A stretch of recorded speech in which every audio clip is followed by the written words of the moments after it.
Hi, welcome to Movies Moment. Today we are going to explain a movie called Shortcut. Spoilers ahead. Subscribe if you like this and catch us on the next one. Take care. The movie begins in a forest with a sinister appearance, where tall trees block most of the sunlight, except for a few rays that manage to enter. Suddenly, a dirty hand grabs the tree, and we soon see the silhouette of a teenager in a yellow hoodie running exhaustively. The figure looks extremely tired, as it collapses onto the ground after a few minutes of running, leaning on its knees and arms, while its fingers claw at the muddy ground around it as it gasps for air. In the next scene, we see a red bus driving down a lonely road surrounded by tall trees. Inside the bus, Nolan, a teenager with his gray hoodie up, has his headphones plugged in, looking out the window. As the bus moves forward, we notice a teenage girl sitting in an adjacent seat drawing in a sketchbook. Nolan glances at her and smiles shyly, clearly harboring a crush. The voice on the radio announces a lunar eclipse that will occur soon, and the driver lowers the radio volume before turning to the teenagers, asking if they will watch it. Carl, one of the teenage boys, declares that he has already seen something on YouTube, and Queenie, the girl next to him, says she will watch it with her dad. The two begin to argue for a moment before calming down. After a minute of silence, Reggie, a teenager with a nose piercing who was sitting alone in the back, crushes an empty can and throws it at Nolan's finger, and he retaliates before turning back to see Bess, his crush, smiling at him. The boys joke around for a minute, and after the commotion dies down, Joe asks Bess if she will watch the lunar eclipse. When she responds uncertainly, Carl laughs and nudges Queenie beside him while teasing Nolan and Bess. Queenie, annoyed, abruptly stands up to sit in the front, away from the two. The voice on the radio continues to speak about the lunar eclipse and how it will be one of the longest and most fascinating, while Reggie mocks Joe for driving slowly. The bus keeps driving and soon enters a dark road, with tall trees blocking the sunlight. In the middle of the road, there is a fallen tree, but instead of turning back, Joe puts the bus in reverse and turns onto a smaller path, a hidden shortcut among the trees. The bus continues down the path and soon emerges onto an open but desolate road, with no trees in life, and a thick fog hanging above. The teenagers look out the window, scared, as the fog obscures their view. As the bus slowly advances, they reach a small road with denser trees than before and are forced to stop again due to a dead deer in the middle of the road. Joe gets off the bus, warning the passengers to stay inside, and begins dragging the animal out of their way. The friends consider helping him before deciding it's not worth it. Joe drags the animal to the trees beside the road and stands up to wipe his palms before something makes him stop. The teenagers tease each other and joke on the bus while they wait, terrified and confused expression as they see a worn-looking man enter right after the driver. He greets them threateningly, with the gun in his hand still pointed at Joe's temple, and orders everyone to sit down. Joe urges them to remain calm, assuring them that the man won't hurt them.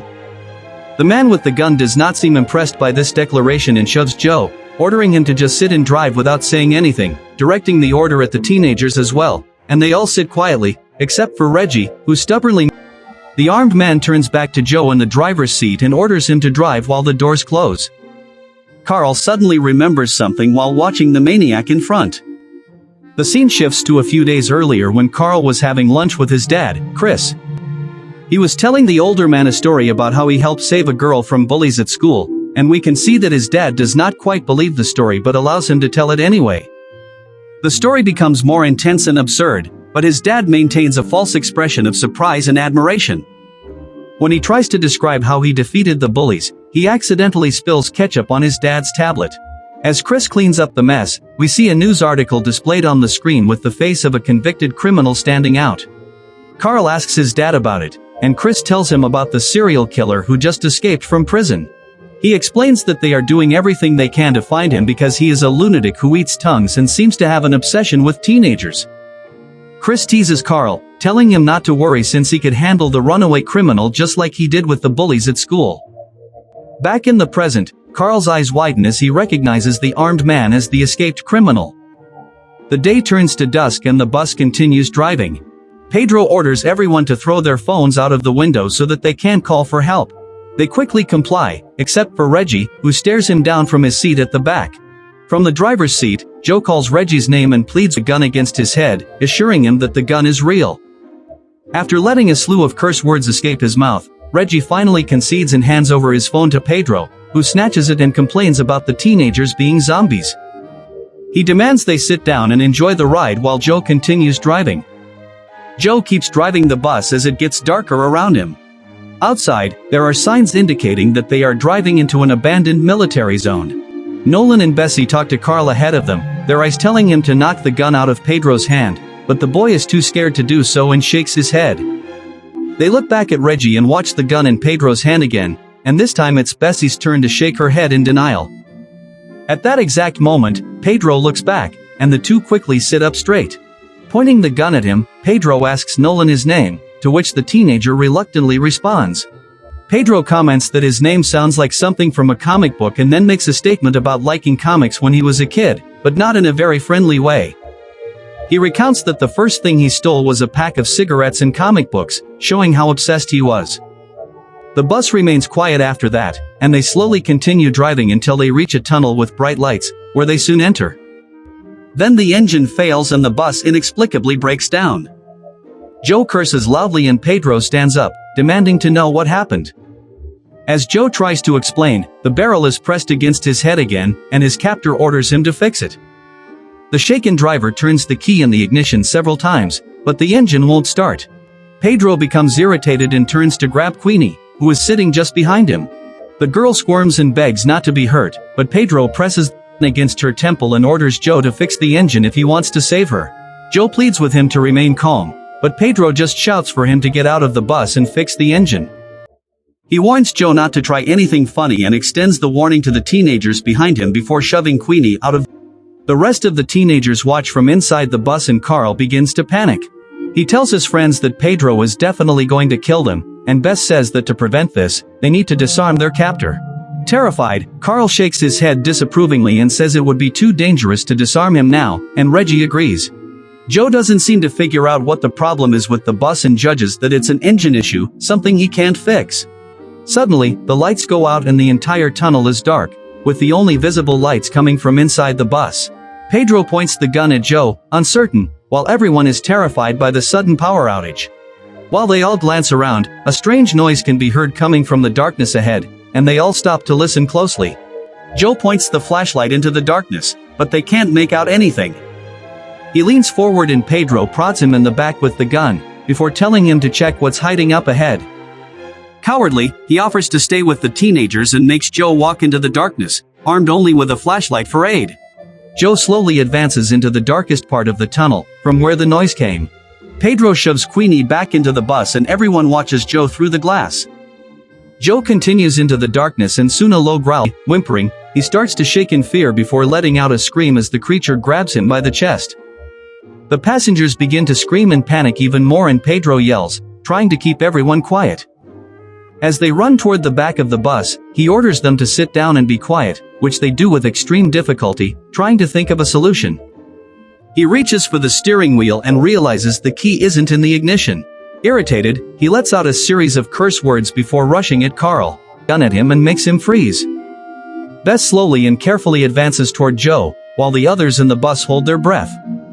When she reaches what's left of Joe, she crouches trembling to put her hand in his pocket to get the key. She looks at his face and starts to cry, but then a more distant sound in the darkness distracts her, so she grabs the flashlight and turns it on. A sudden movement startles her, and she rushes back into the bus. Pedro takes her key and orders Reggie to start the engine, while Nolan asks about Joe, and with a negative shake of her head, she says he's no longer alive. Reggie tries to start the bus, but the engine won't turn over. Pedro begins to grow impatient and threatens to shoot the others if Reggie doesn't turn on the bus immediately. He threatens to start with Queenie, whom he calls Four Eyes. Upset by the insult, Reggie stands up threateningly and tells Pedro to stop referring to Queenie that way, and for a moment the armed man is distracted. Nolan sees his chance and quickly shoves Pedro, allowing Reggie to grab his gun. With the roles reversed, Pedro steps back for a moment while Reggie points the gun at him, but in an attempt to provoke him, Pedro starts calling Reggie names and tells the boy that he won't pull the trigger because he lacks courage. Something hits the bus and the teenagers get distracted for a moment, allowing Pedro to regain the gun, but this time he points it upwards while the teenagers begin to whimper and become afraid. Pedro jumps out of the bus and starts yelling for the creature to come out of the darkness. Soon his plea is answered, and upon seeing the monster, he freezes in disbelief and smiles shyly. A loud crash from outside surprises the friends, and they cluster in the aisle as they hear the sounds. Gunshots echo, causing the girls to scream and the boys to curse. All panic ensues, and Reggie worsens things by turning to Carl and insulting him. Nolan tries to calm him down, but he tries to fight too. A bizarre roar happens just outside the window, and upon seeing the creature holding Pedro's dead body in its hand, they begin to scream and huddle down between the seats. The creature growls and grunts, and the friends realize that the monster's hands have enormous claws that are embedded in the head of the miserable man. After it seems to fall out of reach, they try to figure out how to stay alive, and Reggie, annoyed, goes to sit in his usual seat at the back of the bus. The radio turns on, but they can't understand what the other person is saying, and while they try to listen, Reggie has a vertigo attack at the back of the bus. He stands up and turns to the back window, pressing his hands and face against it hypnotically before falling back into his seat. In the next scene, the teams can hear the familiar crunching noise indicating the creature's arrival. They huddle together and turn toward the sound. We see the long clawed fingers of the creature opening the front door and entering, while their screams intensify. They run toward the other door, and Reggie tries to force it open. Bess grabs the flashlight and points it toward the creature. This seems to have an effect on it, so they hold it off for a while before the door finally opens and they escape. Bess leads the way toward a door she saw earlier in the tunnel and they find themselves in a bunker. After walking for some time, they find a room and decide to stay there after Nolan inspects it. On a nearby wall, Nolan and Bess find a drawing that seems to be the floor plan of a military fortress. They decide that they need to find the control tower to turn on the lights, but Reggie thinks they won't find it. They start talking about Joe, and Reggie tells the others that Joe knew his dad. Here we discover that Reggie's dad is in prison. Reggie sadly adds that his dad is innocent and is only serving time because he was framed. Nolan takes the map from the wall and leads the friends, pointing to the control room, and Bess offers to go with him. Nolan is pleasantly surprised, and Reggie wishes them good luck before the two go find the control tower. On the way, they have a good conversation. Nolan takes the opportunity to compliment her on her drawings. He tells her about his mom who used to paint and how his favorite painting is of a blue sea by the ocean. Back in the safe room, Carl makes drum noises and gestures as he lists everything he wants to eat between the beats. Reggie silences him, but he doesn't hear and they end up getting into a silly fight, when Queenie interrupts the two, saying she needs to empty her bladder, and the boys vote for Reggie to accompany her, allowing Carl to keep making noise. While looking for the control tower, Nolan and Bess come across a huge machine that turns out to be a giant spotlight. Reggie and Queenie walk a bit, but before she chooses a place to urinate. Queenie tells Reggie to turn around and move away from her before she squats down to do what she needs. While busy, Reggie tells her that she looks cute when she's angry, and that he plans to make her angry more often, expecting a response, but getting none. Reggie calls for her, unsure if he should turn around. He eventually decides yes and realizes that she has disappeared. Scared, he races back to the safe room to call for Carl. On the other hand, Nolan and Bess continue looking around, and eventually, Bess calls for her friend with good news: they found the main panel. Reggie and Carl keep running and yelling for Queenie, and Reggie repeatedly blames her. They eventually find her in a dark hallway, screaming underneath the creature that seems to be feeding on her. Reggie, bravely, runs to her and tries to scare the monster with the lit torch in his hand, enough for Carl to get Queenie to safety. The creature knocks the flashlight from Reggie's hand into a puddle on the ground, extinguishing the fire.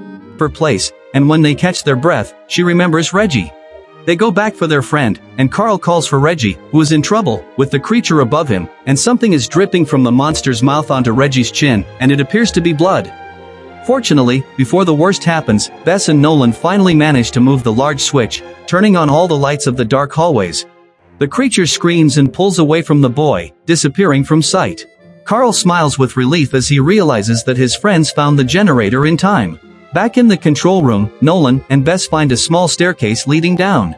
They are led into a cave covered with newspapers and pictures of the creature that killed Joe. The two also find books and diaries that say someone was obsessed with the creature. Nolan finds a Polaroid of a little girl and starts piecing together the whole story. They hurry back to her alone. He also tries to get them to leave, but Bess explains that they can't. The group goes to the control tower where they observe the body of a rather worn-out man named Julius.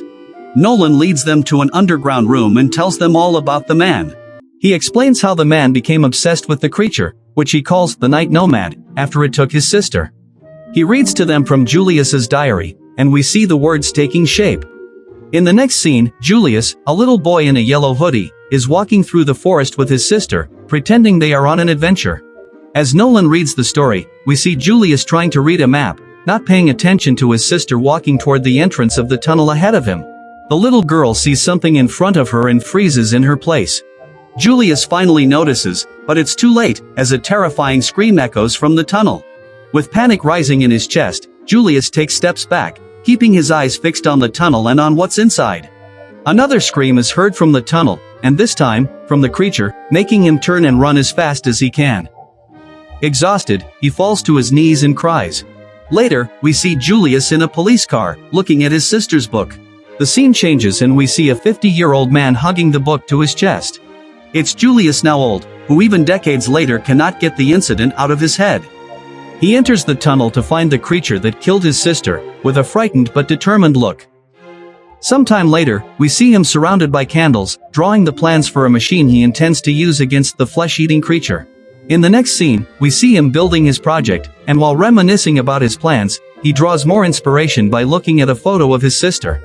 Back in the present, the friends reflect on the story of a desperate man who risked his life to end the creature. They jot down the theories they have and that the creature is like a parasite that won't stop looking for Queenie until it finishes.